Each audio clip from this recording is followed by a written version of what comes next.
Hi everyone, I'm at Crepe House in Morris Park speaking with Troy Blackwell Jr. Troy, do you want to tell everyone about yourself? Sure. Well, my name is Troy Blackwell. I'm a Bronx native. Grew up here in Morris Park, which is in the central Bronx. Irene and I know each other from college. Currently, right now, I work in Washington, D.C. for President Biden. I'm happy to be here and discuss all things Bronx. When I started thinking about the podcast, I was like, I got to reach out to Troy because when we were going to college together, the way Troy would speak to the professors whenever there was a certain question or we would have certain discussions in the classroom, I was always like, yeah, he's going to go somewhere, because the way he used to just talk and keep it real and back it up with facts, I was like, yeah, no, he's going to go somewhere. So I'm so proud of you. I've watched your journey since we graduated, and to know that you made it from the Bronx to the White House is just monumental within itself. Tell me about growing up. How was that for you? So it was good. Yeah. I grew up here in Morris Park, very much a family residential neighborhood. Was very small, tight-knit community. We're here at Crepe House. Back in the day, this used to be actually a Mexican restaurant. So I remember I used to come to this old location and get tacos. Now, me and my sisters come here and get really delicious crepes. Across the street is my hometown pizza shop, Morris Park Pizza, where we get really good pizza after school. And then there's a boxing club nearby where we used to do free boxing programs for kids in the neighborhood. So it was just a good, homey experience, particularly growing up in the 90s and early 2000s. So just very tight-knit. Nice. So you would say growing up over in this side of the Bronx was relatively good, it wasn't too bad for you. It was just kind of a decent childhood, decent upbringing. Yeah, I mean, it was very tight-knit, very community-oriented, multi-ethnic. But at the same time, the Bronx was still coming up through an era, particularly around economic development. So there would be some parts of the neighborhood that were better than others, but for the most part, it was very tight-knit, community, family-oriented. Most of the same people I went to elementary school with, I'm still friends with. So you lived in the Bronx for most of your life. You were born and raised here. So I was born in Manhattan. Oh, okay. Yes. What part of Manhattan? So I was born in St. Vincent Hospital. Okay. Lower Manhattan, close to the West Village. Mm-hmm. It's closed down now. Mm-hmm. But I grew up in the Bronx. So pretty much, outside of being born in Manhattan, the Bronx has been home for over 30 years. Yeah. Okay. So would you say there were any disadvantages growing up in such a, Morris Park being a decent neighborhood? There were obviously a lot of advantages. You said it was tight-knit, it was pretty decent, but did you experience any type of disadvantages, or was everything was relatively good? I think for me, the big disadvantage was just economically. Mm-hmm. We were all were working class. Most of us had immigrant parents or immigrant grandparents. So I think for all of us, it was just about pulling yourself up from the bootstraps. For the most part, it was just, we were all working class families. Most of us had immigrant parents or immigrant grandparents. So the big piece was about pulling yourself up from the bootstraps. For a period in time, my mom was a single parent. Eventually she did get remarried, but being raised by a single mom in the Bronx has its own challenges. So that was for me the biggest piece, right? Just being able to find a sense of community, finding a sense of safety.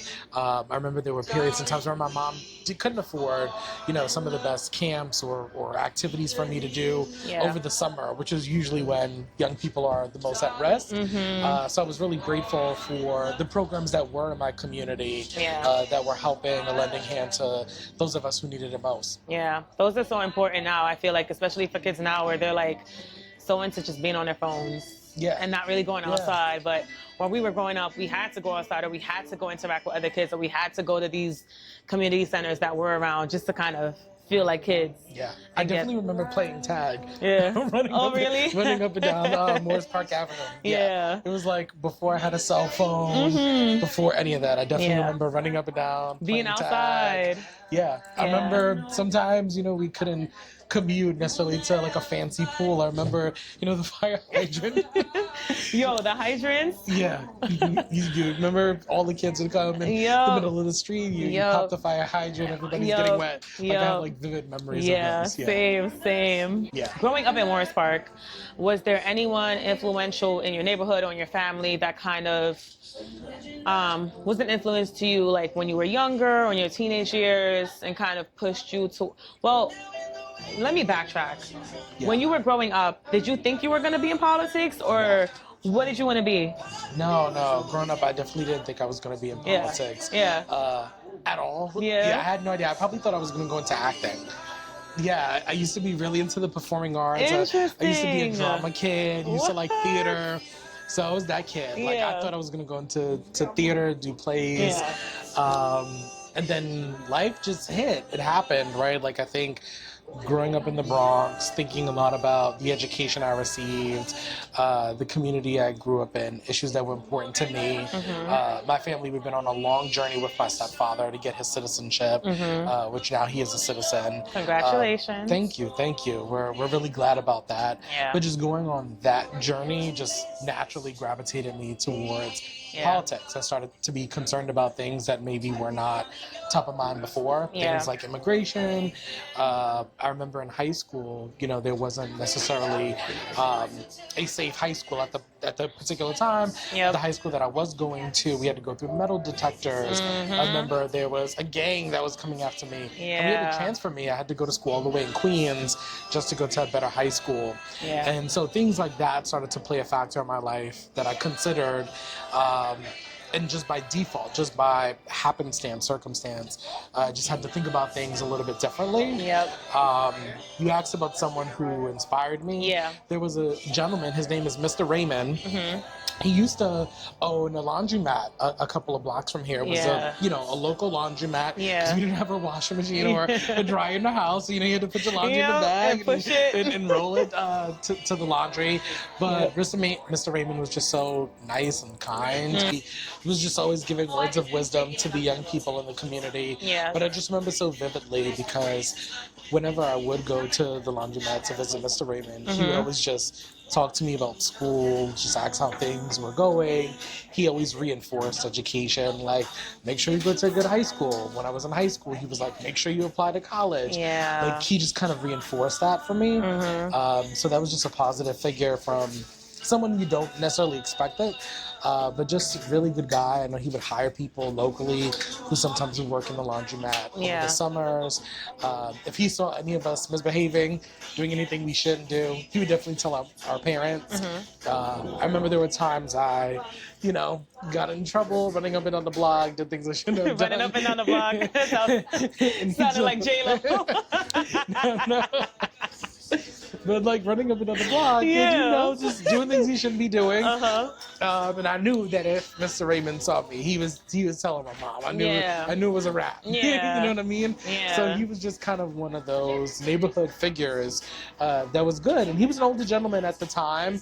I never asked him his age, but I'm not even sure if he's still living because I moved out of the neighborhood. I moved out of the Bronx, even though I still come back. So I'm not sure if he's still living, but I know his laundromat was 2 blocks from here. That was good too. Do you know if it's still open? We can check. Okay, we don't have to take a walk after this. Because I want to see. Okay. So you mentioned immigration and other things that kind of pushed you towards going into politics. Was there anything else that really was like, I'm going to go into this full time? Yeah, a couple of things about just going into politics full time. Yeah, I mean, when I think about it, again, just like happenstance of just who I am and where I'm from, things that are particularly passionate to me. My family's from Puerto Rico. Puerto Rico, I like to think of us as, we're U.S. territory. So right now we kind of operate like with a modern day colonial status. So citizens in Puerto Rico don't have the same access and voting rights and just equal opportunity that we do stateside. Same thing with Guam and the Virgin Islands. And so just thinking about that territory status and how it's economically impacted people there on the island, people have severely suffered which is why so many people have left the island. They've come either to Orlando or New York. So that was always something that was top of mind, was Puerto Rico's political status, situations on the island. I think about my experience here, growing up in the Bronx, again, this idea of education. I always say to people, education is like the passport out of poverty. That's how I like to think about it for myself. I like that. And so education opened so many doors, right? It's what allowed me to get into college. It's allowed me to meet friends. It's allowed me to get internships. It's just, opened so many different doors for me. So I think about that experience. I also think about just being like a queer kid in the Bronx, right? Like there's not necessarily a safe haven or a dedicated place for LGBTQ people in the Bronx, especially as a young person. When I was in high school, a lot of the friends that I knew were homeless. A lot of them were just owned by their families. So that just became a part of my existence. That, people that I knew in my circle, I saw these circumstances. And it changed my outlook on things, right? Because when you're in a mode of going, right, and your friends are homeless, people who are 16, 17 that might have to be sex workers just to survive, just to be able to make money, people who are like getting, tested for HIV at 18 years old. You think about those things and it impacts how you see the world, right? Because it's almost like a limiting opportunity. It's very easy to feel like the world is against you. And I didn't like that feeling, right? I didn't like that feeling for myself. I didn't want that feeling for other people. And so for me, it just kind of something clicked where it was like, how do I help people? I didn't know at the time it was going to be politics, but it was just like, how do I help people like me, right? And how do I combine all of my interests? And so fortunate enough, I started interning in the city council in New York, and then I started doing some volunteer work with GMHC, which is the Gay Men's Health Center of New York. And just by way of volunteering and interning, I met more people, more doors opened up. I learned about new opportunities. And it just kind of like a snowball almost, right? You do one volunteer opportunity, and it opens up a whole bunch of other ones. And So that's kind of what started me into politics. So in your experience, how diverse is the work profession in terms of not just black and brown people, but people from the Bronx? In politics? It depends where you are, right? I feel like in New York City, locally, I feel like politics is a lot more diverse and more representative than other parts of the country. The good thing is that places like the Bronx, we do have Bronx natives, we do have people of color, we also have queer people who are in office both in city council and in Congress. So I do think that the Bronx has strong representation locally. But in terms of politics nationwide, politics has gotten better. It can definitely be a lot more diverse. I think the hard thing about politics is, one, how do you get into it, right? It's almost kind of this profession that people don't know how to get into it. And then once you do get into it, as many things, whether it's corporate or it's nonprofit, you kind of have to find your namesake, your issue, right? And so I think nationally it's not as diverse as I think we would like it to be. There's a lot of initiatives and work that are being done to get more women in politics, more people of color in politics, particularly even to run and to be campaign managers and to be chief of staffs. I'm someone who ran for office here in the Bronx, which was a really great experience. But we need more people of color to run for office, not just in the Bronx, but everywhere else. Absolutely. And we need more young people. I think that's a big thing too, right? I think the Bronx has shifted and changed. I think a lot of our political issues have changed. There's conversations now about tech, right? Even workforce opportunities for people, citizens of New York, people who live in the Bronx. Like, what do those opportunities look like? What is the future of AI? Are there going to be AI jobs or tech companies coming to New York? There's many tech hubs right here in the Bronx itself, in the Central Bronx too, at that. So I think getting newer voices, younger voices also help. I don't know. I think Gen Z might be the ones to do it, or Alpha, because their energy is a little different when it comes to speaking up about certain things. So I definitely feel like that might be a shift. Like we're starting to get the ball rolling with our generation, like being millennials, but Yeah. I feel like it's going to continue with Gen Z. Gen Z and Gen Z is Alpha. fearless. We're going to see. Yeah. We're going to see.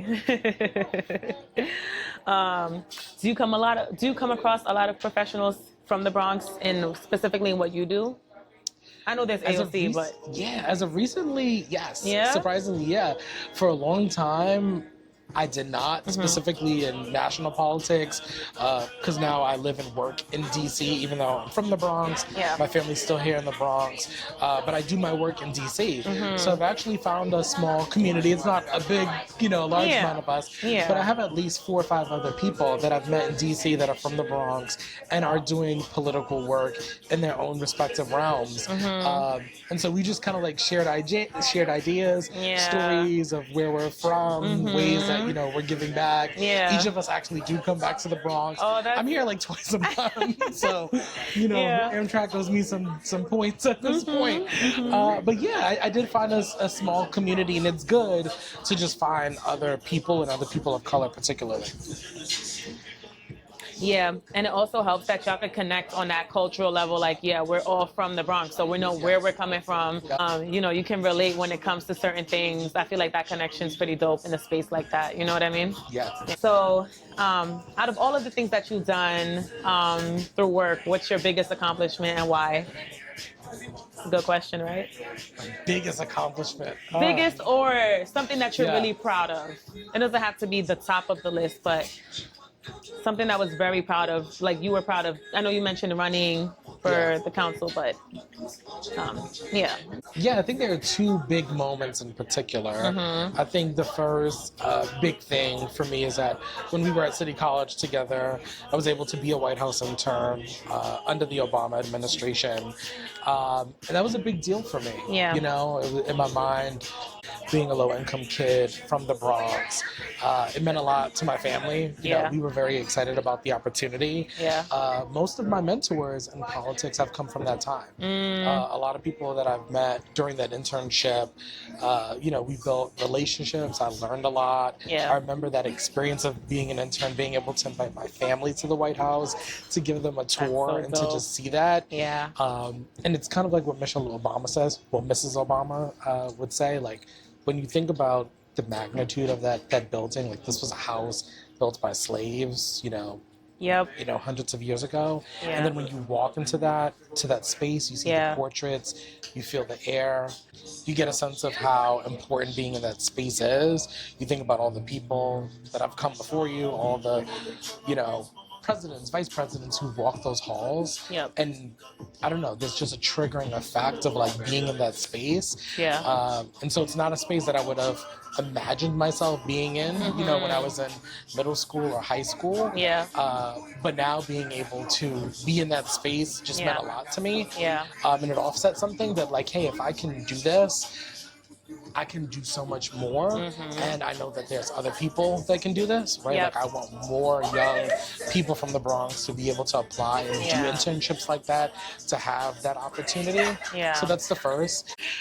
Second biggest, proudest moment is now being able to work in my presidential administration because of the connections I made during my time as an intern. I've been able to work on campaigns. Once President Biden got elected, I got appointed. So I've been spending the last 2 years working in the administration, and particularly at Peace Corps. So I spent the last 2 years as a spokesperson for Peace Corps. Yeah. We do a lot of work in 64 countries, primarily helping. Big. Yeah, we, host countries invite us. Most of the work we do are service projects. Okay. So our volunteers, they help in countries with education. We have folks who are working in the medical space, particularly around PEPFAR, which is the president's agenda around HIV/AIDS awareness. We have folks who are working on malaria, access to the COVID vaccine. We have folks that are doing so much great work in that space, even in tech, helping small businesses in foreign countries. Yeah. I mentioned the education, teaching to students, teaching English. I got to go on a trip to Belize, which was amazing. Nice. And I got to visit the embassy. I got to visit a school of children who are benefiting from the work. Yeah. But it makes me think about my experience here in New York and being from the Bronx, you know, Yeah. 15, 20 years ago, I literally remember the same work being here, volunteering, helping to promote safe sex and HIV/AIDS awareness. And now I'm a spokesperson for an agency that does that work internationally. Yeah. Right. So even connecting those dots, or even just thinking about climate change, right? And so even thinking about climate change, Yeah. right? When you think about environmental issues, Yeah. that's, you know, to me, it's a top 3 issue for the Bronx, right? The Bronx, we have A lot of asthma. the highest asthma rate in New York City. A lot of pollution. Yeah. We see where they're burning garbage. We see how it affects our air. Yeah. We see the issues with recycling and just being more environmentally friendly. Yeah. And now, you know, I'm working at an agency that does that work. So, And a lot of the highways too that come in and out of Bronx, like a lot of those trucks bring in all the smoke and stuff. So yeah, those contributors too. That makes a lot of sense. So right now we're in front of the Morris Park Boxing Club. How long has it been around? Do you know? I don't remember when it actually opened, but Yeah. it's been here my whole your life, growing up and living Yeah. in Morris Park. Yeah. So it's pretty much a staple in the community. Like Yeah. everybody knows it. I'm sure people have been coming here for years. So that goes into my next question, because I know there are certain staples in communities throughout the Bronx that are either being sold or turning into other things. And so I just want to get your POV on gentrification. What do you Yeah. think the pros and cons are? Some of the things that you've seen coming back and forth to the Bronx. I kind of want you to talk about some of that.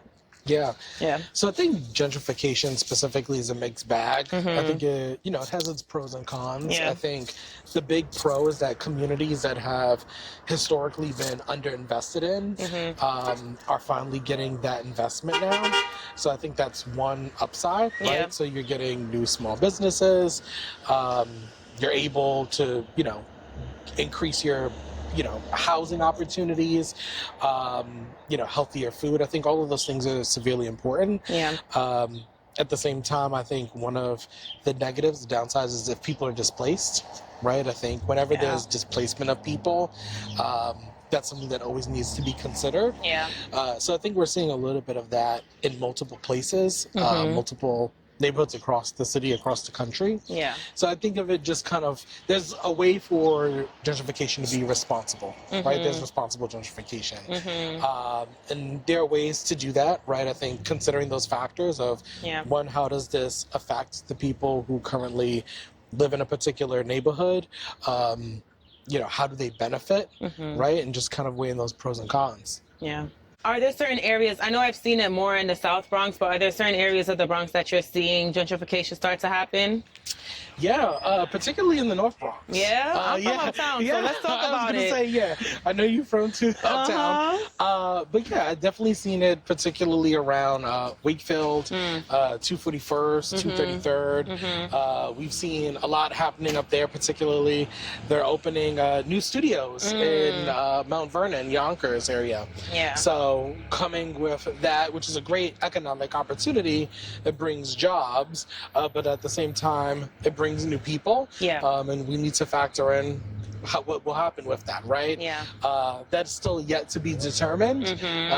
But I think that's where we're seeing it. Yeah. Uptown right now. We definitely see it in the South Bronx Yeah. and uptown. Yeah. Yeah. That's interesting, because I started to see some parts of uptown where they're like fixing up the parks and certain things like that. And then I know they filmed parts of Power, you know, 50 Cent. yeah. I've seen the signs on certain trees and I'm like, oh, Lionsgate. Like, okay, I guess. Yeah. So Yeah. that's interesting. That's an interesting POV. Yeah, Fordham too. Fordham is getting some upgrades, Yeah. you know? Yeah. I'm seeing it. Some of the businesses that have been around when I was in high school and college, they're like no longer there. Yeah. And there are some things that are nice that I like about it, but I'm also kind of like, well, who are these businesses for? Like, you know what I mean? Are they for people that are from Fordham, or are they for the people that are coming to Fordham? So, Yeah. That's how I kind of feel about it. I actually saw this young woman on Instagram, which I thought was really interesting. She does healthy food. Like she makes, I think she's a French chef. So she makes like quiches and crepes and all these really great foods. And she talks about how she brought it back to her home neighborhood because she went to her home neighborhood to experience healthy food, right? And so I think about that as like a positive form of gentrification of like, putting to your great point, foods. who benefits from this gentrification, right? Because I think sometimes the word gentrification sounds negative. People hear that and automatically think negative. But sometimes gentrification could be a good thing, right? Gentrification could be increasing diversity in a neighborhood that's not necessarily diverse. It could be bringing jobs and opportunities to a neighborhood. But again, the downside is if we displace people and don't consider those factors. I also think about the neighborhoods that have been like food deserts. You know, that only have like a liquor store, chicken spot. Check cash and police. You know what I mean? And now it's like these cafes are showing up in these vegan restaurants and stuff like that. And I'm like, that's great too. But then can the people who, for example, have EBT, right? Can are they able to even go to these businesses and use that benefit to get some of those foods? Or just, you know, the pricing, like I kind of think about that, like price-wise, is it beneficial for the people in the neighborhood that can't really afford it? Or is it just for the people that can? Like, that's which is why I like this French chef that I saw on Instagram, black woman, and I believe she opened up her restaurant, I believe on the Lower East Side. Oh, yeah? Yeah, by Alphabet City. But it's interesting because, you know, her establishment takes EBT cards, right? Because, again, she wanted to make sure that it was accessible for everyone. Exactly, right? So that's responsible opportunities, responsible gentrification, if you choose to use that word. In what ways do you think that... The mics are out today. They outside. Welcome to the Bronx. They defrosted. In what ways do you think local business or even community officials, how do you think they can work together to kind of preserve the cultural identity of the Bronx in the face of all of these changes? So I think it's about working with the community groups, specifically that are advancing the historical perspective of the Bronx. Particularly when I think about the Bronx, I think about hip-hop culture, right? A lot of the times that goes unmissed when we talk about hip-hop. I really like what's happening in the South Bronx, specifically with businesses like Bistro, where it's like the inside is dedicated just all to hip-hop. They have a whole wall with speakers. It's so fire. It's amazing. You also think about Choco Cortez, which is a Puerto Rican brand of chocolate. They have a cafe here, well, restaurant I should really say, and a cafe here in the Bronx. I also think about the hip-hop museum that's opening. The fact that there's going to be a national hip-hop museum opening in the Bronx. Our former Bronx Borough President, Ruben Diaz, is on the board of directors for that. So we've had some Bronx rappers that came for the breaking of the ground of that. Like that's preserving Bronx history to me, because don't forget, hip hop started in the Bronx. So that's one way. I think of also a cultural identity, like ethnically, like working with those community groups. I think particularly being here in Morris Park, growing up, there's a big Arab culture here. There's a lot of Yemeni and Moroccan people that live in Morris Park. We have a historical Italian-American community here. There's still a lot of mom and pop businesses and restaurants that cater to that community. There's also a beautiful Latino identity here as well. And so I do see a lot of that embraced here locally. I think another form, a way that's happening is that here in the Bronx we have a Yemeni Day parade, which doesn't happen. Is that new? Yeah, it's been a couple of years though. But actually, so in Morris Park, even though the official name of this neighborhood is Morris Park, a couple of blocks within this neighborhood is officially called Little Yemen as well. And it's on Google now. So that's really cool, right? That a lot of the Arab mom and pop stores are Yemeni owned. There's a Yemeni Day parade. Local officials come out.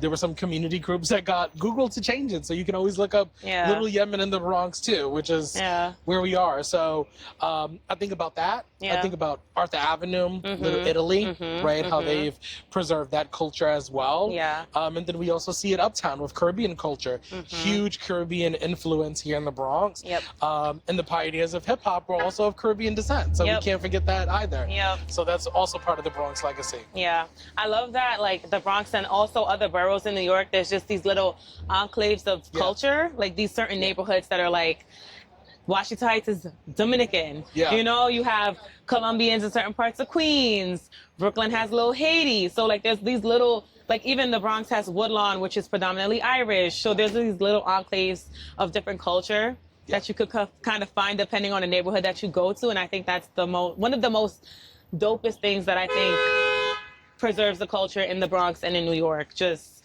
having that, you could live in an area that is your community, that you can go to certain shops, you could get certain seasonings or certain foods, you know what I mean, that you could cook with, because I've lived in neighborhoods that I couldn't really get access to certain foods because they didn't sell it in the neighborhood because the neighborhood was not of my culture. So, you know what I mean? Same. I've lived a couple of places. I mentioned I lived in DC. Yeah. Now, it's hard to find sofrito in Sazón.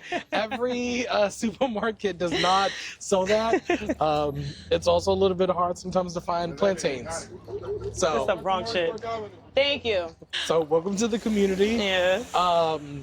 Yeah, but that, it's been hard to find plantains. Like, you know what I mean? Like, I'm used to having plantains with every meal. Yeah. You know what I mean? Yeah. Every other meal, either breakfast or dinner, something. It's hard to find it sometimes when you leave your hometown, your community. Yeah. So that's something I definitely appreciate here, that authenticity. And getting having the culture. access. Yeah. Having the access to it. And being able to get food at any time of the night, or in the morning. Yeah. Not worrying about it closing too early, Yeah, the little things. The little things. In the face of all of these changes, how do you plan on carrying the Bronx legacy in DC? Or just in general? Good question. For me, it's really about advocacy at the federal level that helps my hometown.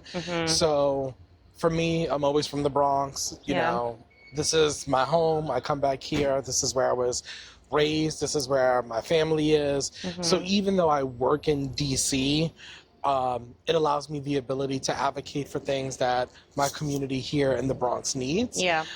So specifically, I think about the work that the administration has done, around Black maternal health care. That's a huge issue here in the Bronx. It's also a top priority for the administration. Yeah. I think about the work that the administration has done around student loans. There are many students here in the Bronx who also benefit from that. Specifically right now, I'm working on volunteer recruitment for organizations like Peace Corps, which is my home agency. And there's a community of former Peace Corps volunteers actually here in the Bronx. Yeah, I've met some folks. So nice. it's really cool to think about that work, specifically volunteerism at the local level. Folks have an opportunity to serve through AmeriCorps, which also provides non-competitive eligibility for city and state jobs as well. So I think about all of those opportunities, the work that's being done and how it connects to, benefit of my community here. Also the support for small businesses, specifically post-COVID. Growing up in a tight-knit community, we saw many of the mom and pop shops close post-COVID. And, luckily enough, there are new ones that are popping up that we want to support. But I think about how the administration has supported small businesses. So always connect those dots. For me, that's my legacy of the Bronx is even though I may not physically be in the Bronx every day right now, I'm carrying that sense in my work, the rooms I show up in. Love from a distance. Love from a distance, but I'll be back. Last question. Yeah. When you hear the Last Borough Standing, what comes to mind? Last Borough Standing. The Last Borough Standing. Well, I think of the Bronx, but more specifically, I think about cultural resilience. So to me, there's been a negative perception through the media of the Bronx, but I think the Bronx has a lot of families, we are home to a lot of small businesses. The majority of our small businesses are owned by people of color. Many of them are immigrant owned. There are a lot of communities that have found solace, particularly here in the Bronx, multiple multi-ethnic communities, multi-generational families. And I think about being able to preserve that history, that working class history, that resilience, that grit. That's what I think of when I hear Last Borough Standing. Okay. I think about that legacy. I love that answer. Thank you for speaking with me. This is great.